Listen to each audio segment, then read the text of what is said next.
Hello! Si tu regardes aujourd'hui cette vidéo, c'est que tu te dis que oui, ton cerveau peut être ton plus grand ennemi et que oui, il peut t'amener à des résultats que tu ne veux pas. Alors si tu veux savoir comment gérer ça, comment avoir des résultats plus facilement, plus rapidement pour devenir beaucoup mieux en termes de forme physique, en termes d'esthétique et en termes de morale, c'est juste après le générique tout de suite.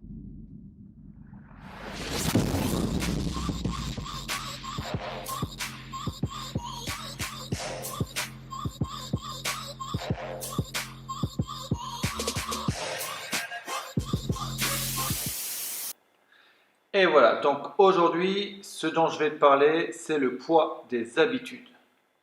Alors, je ne sais pas si tu t'imagines, mais en fait, tous les jours, tu vas avoir ton cerveau qui va te tirer vers certaines choses que tu fais de manière inconsciente. Ça va par exemple te prendre la même place de parking à chaque fois, le même itinéraire pour aller travailler, ne pas t'arrêter sur la route pour faire une chose parce que tu te dis, bon, je vais vite rentrer. Ça, c'est la vie de tous les jours, mais aussi au niveau de ton alimentation, il va y avoir des conséquences sur des habitudes. Alors, ces habitudes, c'est quoi? En fait, ces habitudes, c'est simplement, par exemple, t'octroyer un plaisir qui est assez négatif pour ta santé. Un plaisir que tu vas t'octroyer de manière régulière, à savoir un Mars, un Snickers, une tarte ou quelque chose. Et en fait, il va se passer une chose, c'est que cette habitude, ça va devenir un acquis. Et un acquis, ton corps, ton cerveau ne le calcule plus. Donc, ce qui se passe, c'est que tu vas en cumuler d'autres. Donc, pour vous donner un petit peu une histoire personnelle, jugez pas bien entendu, il y a une époque que j'habitais à la frontière et chaque soir, je rentrais chez moi, j'avais des longues distances. Donc chaque jour, ça me faisait pas mal de kilomètres et j'allais prendre de l'essence à la station-service tous les 3-4 jours. Mais à chaque fois que j'allais à la station-service, je me disais, tiens, je vais m'octroyer un petit quelque chose. Donc ça a commencé, c'était une petite part de tarte préemballée, donc c'est pas spécialement bon pour la santé, mais voilà, une fois par semaine, je me disais pourquoi pas. Le problème, c'est que ce petit quelque chose d'octroyé une fois par semaine est devenu plus régulier. Et puis après, carrément, je ne le calculais plus parce qu'en plus de ça, je me prenais un autre truc.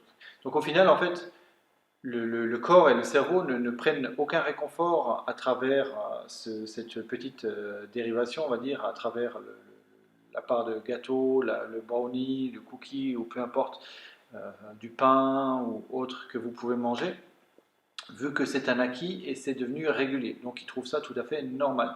Donc vous n'aurez pas d'aspect positif à la consommation de ce petit plaisir.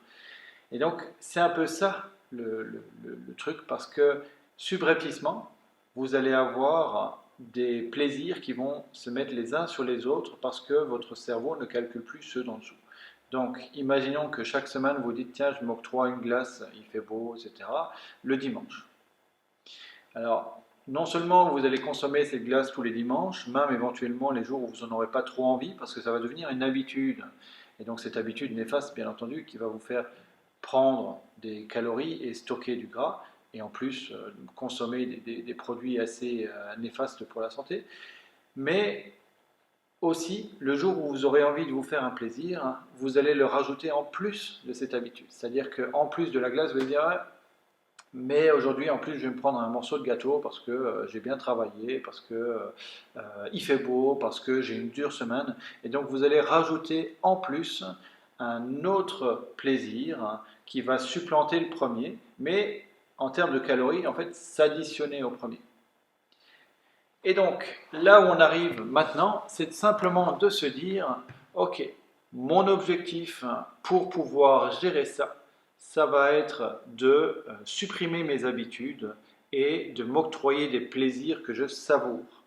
Donc, à la place de consommer chaque jour un petit plaisir qui devient régulier, essayez de supprimer au maximum et de vous dire, ok, je vais m'octroyer ceci cette semaine. Cette semaine, ce sera dans mon calendrier limite, je vais me prendre une tarte. Je vais la manger avec la famille, etc. Une tarte aux fruits, voilà, ça c'est mon petit plaisir, un petit peu sucré, mais un petit plaisir, il faut quand même vivre. Je fais partie de ces gens qui pensent que l'esthétique, le plaisir d'un côté, le social de l'autre. Donc il faut aussi se dire, voilà, ça sert à rien non plus de vivre à 100% dans l'esthétique et de se dire je ne mange absolument rien de ce qui est mauvais pour moi si ça m'empêche d'avoir une vie sociale, donc que ce soit avec la famille, manger une part de tarte. Bon, il y a toujours des gens qui vont pouvoir dire oui, on peut les remplacer par d'autres choses. Mais voilà, on vit dans un monde, chacun sa propre version hein, de son alimentation, de ce qu'il peut faire. Et simplement, à partir de ce moment-là, vous pouvez voir que si vous vous octroyez un petit plaisir, ça doit être quelque chose de non régulier qui va changer à chaque fois et que vous allez prendre conscience que celui-là, c'est déjà votre plaisir. Donc il ne faut pas le mettre et puis après s'octroyer un autre plaisir par-dessus. Donc si vous en octroyez par exemple 2 par semaine, ce qu'on appelle les cheat meals, donc ça vous permet d'éviter tout ce qui est frustration, d'avoir un régime trop drastique qui vous octroie aucun plaisir, hein, et ça vous permet de tenir un régime plus longtemps.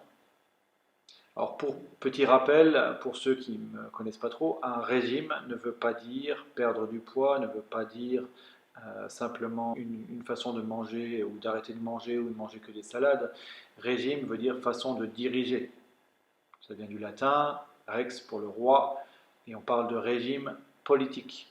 Donc une façon de diriger pour les politiques. Donc la même façon de diriger dans son alimentation. Donc déjà là, vous pouvez déjà avoir aussi un a priori en moins pour le mot régime. Mais donc dans votre régime, vous pouvez vous octroyer 2 cheat meals par semaine si vous voulez avoir vraiment une alimentation de sportif et un corps de sportif. Plus si vraiment vous voulez apprécier votre vie, mais vous devez essayer quand même de les réguler. Et il faut éviter que ça devienne des habitudes. Donc c'est plutôt une fois le lundi, une fois le mardi ou le dimanche. Mais alors, si vous n'avez pas pêché pendant la semaine, donc vous pouvez le mettre tous les dimanches, mais uniquement si vous dites tiens, bah, cette semaine, j'ai pas été au resto avec les amis ou autre. Si déjà vous faites une entorse à votre régime pendant la semaine, n'en faites pas une en plus le week-end. Donc vous transposez en fait le dimanche au mardi si c'est le jour où vous êtes sorti avec vos amis.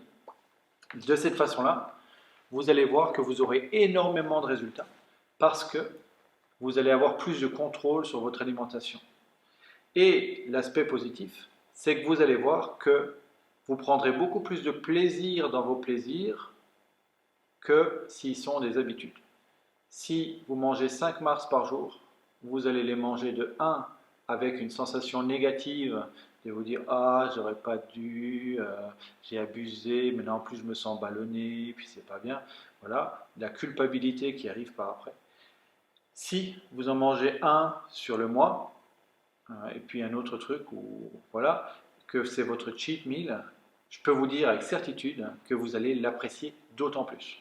Là, vous allez apprécier chaque bouchée, même si c'est une cochonnerie, même si c'est quelque chose de malsain pour vous, mais si c'est ça votre plaisir, que ce soit des crêpes ou je ne sais quoi, un plaisir sucré, si c'est ça votre plaisir, vous allez y prendre d'autant plus plaisir. Après, ça peut aussi être un plaisir salé, un hamburger ou quelque chose, mais voilà, ça doit être non habituel pour devenir vraiment un plaisir et non pas une habitude. Chaque semaine, vous en octroyez un ou deux. Donc un pour celui qui veut vraiment avoir un corps de fitness de magazine, deux pour les personnes qui font beaucoup de sport et qui ne veulent pas saccager leur alimentation, 3-4 pour les personnes qui veulent juste avoir une façon de vivre beaucoup plus saine qu'auparavant. Et puis bon, après, je ne dis pas les autres chiffres, mais vous avez compris. Le mieux étant quand même de rester en dessous des 4 cheat meals par semaine. Après, n'oubliez jamais que vous pouvez quand même compenser votre cheat meal, c'est-à-dire faire un peu plus de sport derrière. Donc ça vous octroie un plaisir. Et si après le sport n'est pas une corvée pour vous, donc si vous en faites régulièrement, que c'est un plaisir également, bah derrière ça, vous allez vous fatiguer un peu plus et essayer d'éliminer ce que vous avez consommé le jour avant, par exemple. Votre corps a un petit peu de délai avant de le stocker sous forme de graisse. Également, si vous connaissez un petit peu vos macronutriments et que vous savez comment gérer votre assiette, vous savez que si vous avez vraiment envie de prendre un dessert, bah vous allez pouvoir aussi limiter dans votre repas votre quantité par exemple de glucides. Si par exemple vous avez une grosse portion de riz, du riz blanc, des frites ou autre, qui est un plaisir en soi théoriquement et qui ne va rien apporter de positif pour votre corps, bah, supprimez-les ou diminuez-les pour minimiser l'impact du dessert par après. Donc le dessert, c'est vraiment si vous êtes avec des amis, c'est un anniversaire, etc. Voilà, vous n'allez pas dire non, je prends pas de gâteau, non, je suis vegan ou machin. Généralement, ça arrive à certains, mais souvent vous allez pouvoir dire bon, bah, je prends un petit morceau de gâteau, faut pas être extrémiste non plus. Donc même si normalement je mange pas de produits qui viennent des animaux, je peux quand même manger une fois un gâteau, une part de gâteau parce que je suis invité et que voilà, c'est le gâteau qui est prévu. Après, ça dépend un peu chacun de ses raisons et autres. Je ne veux pas m'attirer les foudres des végans parce que j'ai beaucoup de respect. Mais voilà, l'idée c'est que si vous savez gérer un petit peu vos macronutriments, bah, vous pouvez vous dire, ok, si je consomme quelque chose de sucré à la fin du repas, bah, pendant mon repas, je vais peut-être être un petit peu moins dans les sucres. Donc me dire, ok, j'ai mes protéines, j'ai mes graisses, j'ai mes vitamines, minéraux, bah, tout ce qui est glucides comme frites, riz blanc et autres, je vais pouvoir le supprimer parce que j'ai envie de me faire derrière un plaisir qui va s'équilibrer un petit peu plus grâce à la réduction des sucres pendant le plat et les consommer par après. Donc le riz, on ne se le cache pas, est meilleur qu'une part de gâteau. Mais si vous êtes un anniversaire, vous ne pouvez pas dire pendant que les autres mangent le gâteau, hey, il est trop bon le riz. Ouais, donc voilà, et on ne va pas vous mettre des bougies dessus non plus. Voilà, ça c'est pour le sens commun, encore une fois. Tout ça c'est basé sur la réflexion, sur la logique. Si vous avez des commentaires, n'hésitez pas à les laisser en bas de la vidéo dans les commentaires. Je ferai encore d'autres vidéos dans le même genre. Et puis si ça vous aide, pensez à laisser un petit pouce d'encouragement et éventuellement à partager avec les personnes qui pourraient en avoir besoin et à qui ça pourrait être bénéfique. Voilà, je vous remercie de nous avoir regardés et puis on se retrouve dans la prochaine vidéo.